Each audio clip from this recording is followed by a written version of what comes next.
Mesdames et messieurs, bonjour. Donc nous allons parler du match qui s'est déroulé hier, un match qui s'est déroulé entre la France et la Biélorussie à Minsk. Dès les premières minutes du match, on a remarqué un pressing qui était assez haut de la part des joueurs biélorusses. Ribéry qui a été placé à gauche, Malouda à droite. Donc c'était pour s'appuyer sur leur pied d'appui et faire des tirs. Cela ne s'est pas passé comme ça. Donc deux lignes de défense pour la Biélorussie, manque d'un petit peu de fraîcheur côté français, surtout devant, et donc difficulté à franchir ce bloc défensif biélorusse. Ribéry donc obligé de revenir en arrière pour prendre des ballons, ce qui ne fait pas la supériorité numérique. Beaucoup du déchet dans le jeu de la part des Français, beaucoup de ballons perdus, à peine 3-4 transmissions et ils perdaient le ballon, ils n'arrivaient pas à construire de derrière. Première alerte, 14e minute côté biélorusse, Yoris qui parvient à dégager le ballon, qui fait une super parade même. Au bout de la 18e minute, carton jaune pour Adil Rami. Adil Rami, ce défenseur qui était bon hier dans le rôle de la couverture, mais ce n'est pas bon de prendre un carton jaune pour un défenseur dès les premières minutes du match. 20e minute, donc but pour la Biélorussie. Avidal qui marque en son camp, surpris par ce ballon. C'est un geste réflexe. Malheureusement, on ne peut pas le blâmer.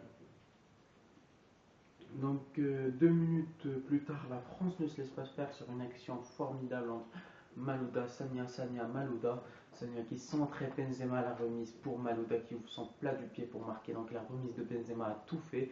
Il lui a offert un grand trou tout à fait confortable, Malouda pour marquer. Rami, qui était pas mal dans le rôle de la couverture, pas mal. 25e minute, carton jaune pour la France, deuxième carton jaune. Ils n'arrivent pas à construire de derrière. Tout ce que la France n'a pas réussi à faire hier, c'est la construction de derrière. Quand on ne construit pas derrière, les ballons n'arrivent pas devant et oblige donc les joueurs à sortir. Et cela ne fait, surtout contre une équipe qui joue avec beaucoup de défenseurs derrière et qui joue avec deux lignes de défense, c'est quasi impossible donc de créer la supériorité et donc de faire la surprise. Nasri qui revient, un bon et un mauvais point, c'est un bon point que Nasri revienne quand il fait des distributions à Sanya, pourquoi pas. Mais Nasri qui revient et qui a du mal ensuite à créer la supériorité numérique, ça c'est un mauvais point.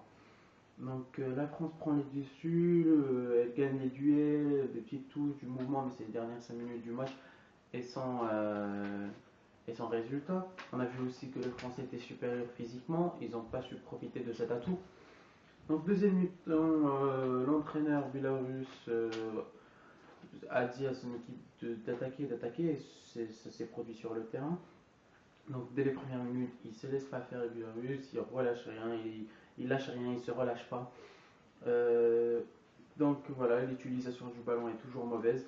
Benzema qui a été très généreux, qui est revenu, qui sortait de sa surface de réparation.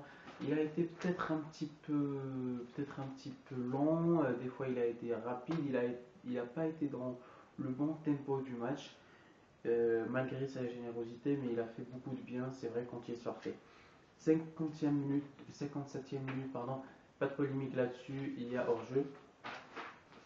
Donc Benzema qui sort de la surface de réparation, qui fait beaucoup de bien. Les coups de pied arrêtés, on a vu la supériorité des Français. 65e minute, encore Benzema dans l'axe, qui mène le défenseur sur son dos, si je puis dire, et qui va aller chercher le face-à-face. Il ne réussit pas parce qu'on ne peut pas le blâmer, et encore une fois, on ne peut pas le blâmer. Il a été gêné par le défenseur. Déjà, c'est un bon travail physique. 66e minute, j'ai remarqué un relâchement, et c'est à ce moment du match qu'il fallait prendre le dessus. La France n'a pas su le faire. 70e minute, la Biélorussie continue à attaquer doucement.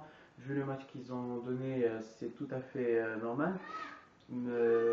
Rémi qui rentre à la place d'Abou Diaby pour créer la supériorité numérique. Sur la fin, il y a du mouvement.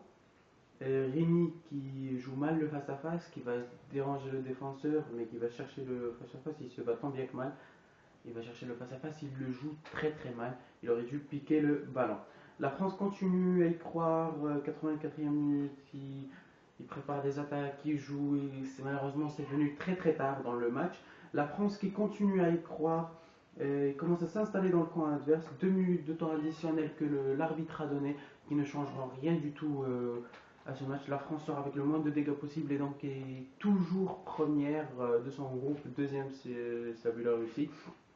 Donc vous pouvez vous abonner donc à ma chaîne YouTube, aimer ma page commentaire de foot.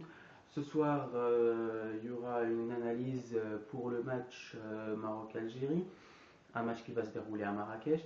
Donc soyez nombreux à aimer ma page.